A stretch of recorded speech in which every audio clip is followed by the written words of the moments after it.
A few weeks ago, I saw this guy, machine his own aluminum heads in his garage, and it inspired me to try the same thing. Now, this guy is somewhere seemingly in the desert of New Mexico, so I figured he's got to be trustworthy. He also seems to be a mechanic that has worked exclusively on Subarus his whole life, and he also worked in a machine shop where he resurfaced heads all day long. So he seems like he knows what he's talking about. So naturally, I trust him. Fast forward a few weeks, and here I am in the middle of rebuilding this CB650, and I noticed when I took my cylinder head off that scarring on the head. So I figured now's a perfect time to try it. So shout out to this guy for inspiring this guy to do this.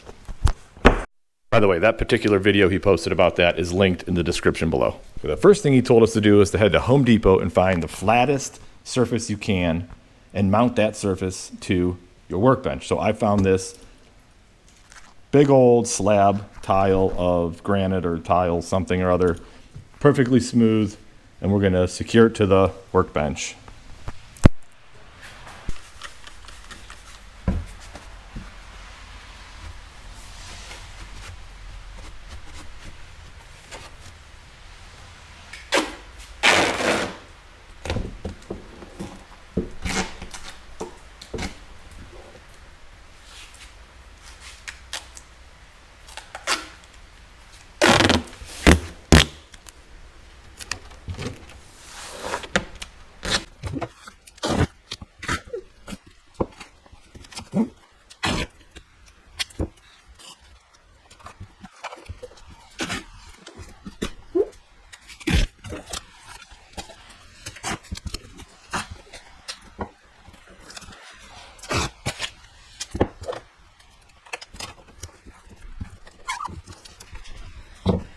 Okay, and then he said go to the tool rental portion of the Home Depot, look for the floor sander section for sandpaper.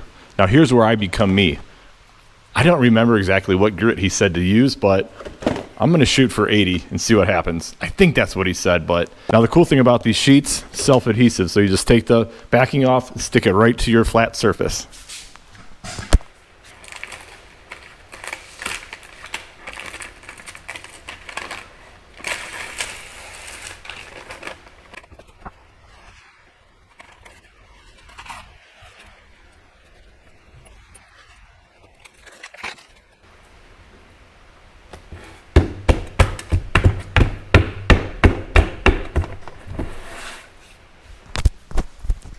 Something like that. Now the process goes like this. Coat this sandpaper with WD-40, which we'll do. Flop your head on there, crisscross pattern, then clean it off, respray, crisscross pattern this way. Clean it off, respray, crisscross, and so forth until your surface is machined perfectly, or in my case, adequately.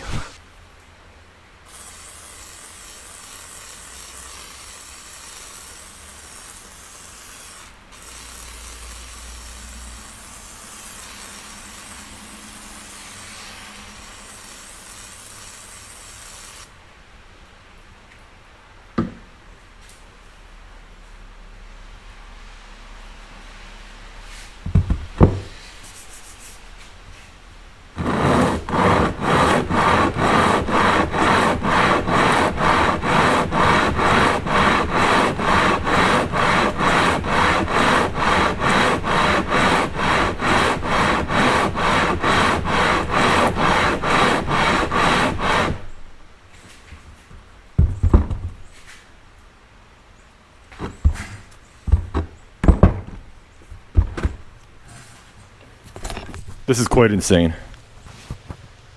It is definitely milling, and you can really see that groove now. We shall keep going.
man, it's a really kind of cruddy, rainy, cold day here in Ohio. There's nothing I love more than kind of working in the garage in this garbage weather. And this is why I love YouTube, because I would have, had I not been watching that guy's video about how he machines his own aluminum Subaru cylinder heads in his garage, explained it step by step, I would have never known to try this. I probably would have bought a used head off of eBay or something and slapped that on there. But instead, for a very small investment, I think maybe under $40, I had this experience, and I think it turned out really well. I mean, we'll ultimately find out when I put it all back together, and hopefully the oil leak's gone, but I love this kind of stuff. I love there's people out there sharing their experience and encouraging others to kind of try this kind of stuff. It's a magical place, this YouTube. So why don't you like and subscribe to this channel and spread the word? Thanks. Got freaking WD-40 all over this camera. But as you can see, there is still the slightest little nick there. But overall, man, it looks awesome. So hopefully this doesn't cause catastrophic failure. But if it does, it was still a great experience. And, it just proves the head was worthless anyways. So we'll slap it all back together and see what happens. Hey, thank you all so much for watching. Please like and subscribe. Share this video around the world. We're so close to being monetized. And once we are, every penny I make from Google AdSense is going right to charity. Thanks 100% to y'all. So until next time, peace and love.